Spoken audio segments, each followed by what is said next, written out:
Qual é o seu lugar?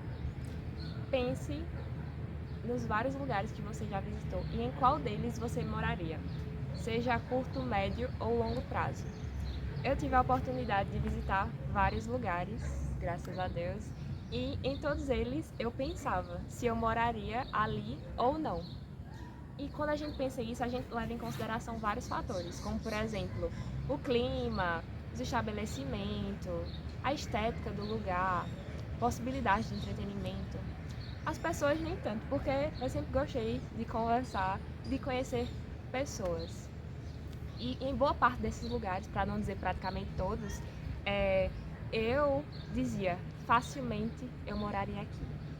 Um ou outro eu dizia, só por um tempinho, e eu acredito que nenhum eu tenha dito, nem pagando.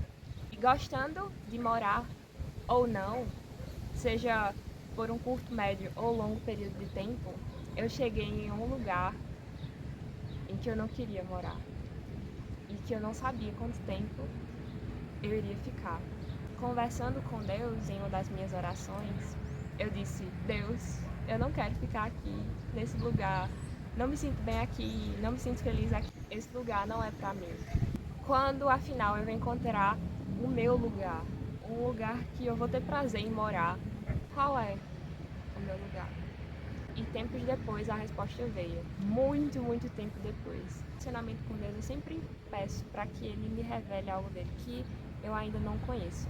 Até porque a Bíblia diz que a eternidade é para que nós conheçamos a Deus e a Cristo, a quem Ele enviou. Então, se na eternidade a gente vai poder conhecer a Deus, imagine aqui nessa terra, eu vou querer fazer o possível para conhecer o que eu ainda não sei a respeito dele. Então eu sempre peço isso. A resposta veio, ele uniu o útil ao agradável.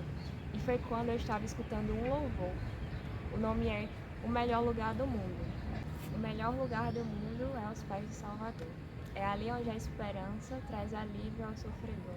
É ali onde eu me encontro com a fonte do amor. O melhor lugar do mundo é aos pés do Salvador. E naquele momento, o Espírito Santo falou comigo. Deus falou comigo dizendo: eu sou o seu lugar. E eu fiquei parada, refletindo sobre o que ele havia me dito. Logo em seguida eu fui pesquisar. Até porque, tanto no Novo como no Antigo Testamento, revelam nomes de Deus, que demonstram quem ele é, o seu caráter. Então tem Elohim e seus derivados, como El Shaddai, Todo-Poderoso, El Roi, o Deus que vê, Jeová, revela a autoexistência de Deus, e também seus derivados, como Jeová Rafa, o Deus que cura, Jeová Nissi, Deus é a minha bandeira. E pelo que eu havia estudado, não tinha nenhuma referência a Deus como lugar. Pesquisando, eu encontrei que do século II ao século IV, diversos estudiosos, a partir de comentaristas judaicos, revelam que muitos se referiam a Deus como o lugar.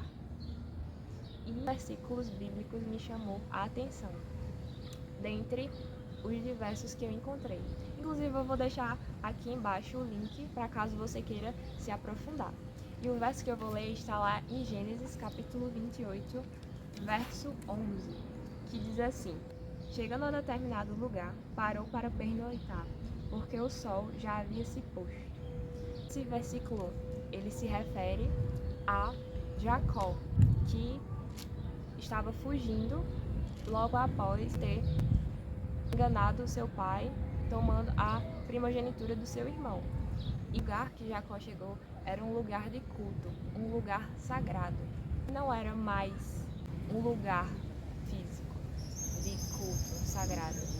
Era um lugar em que a presença do Senhor estava, em que ali ele teve o encontro com Deus. Deus me fez perceber que não importa o lugar em que eu esteja, não é o lugar, é Ele. É nele em que eu tenho que estar. É a presença dele que me fará feliz. E isso é tão óbvio, né?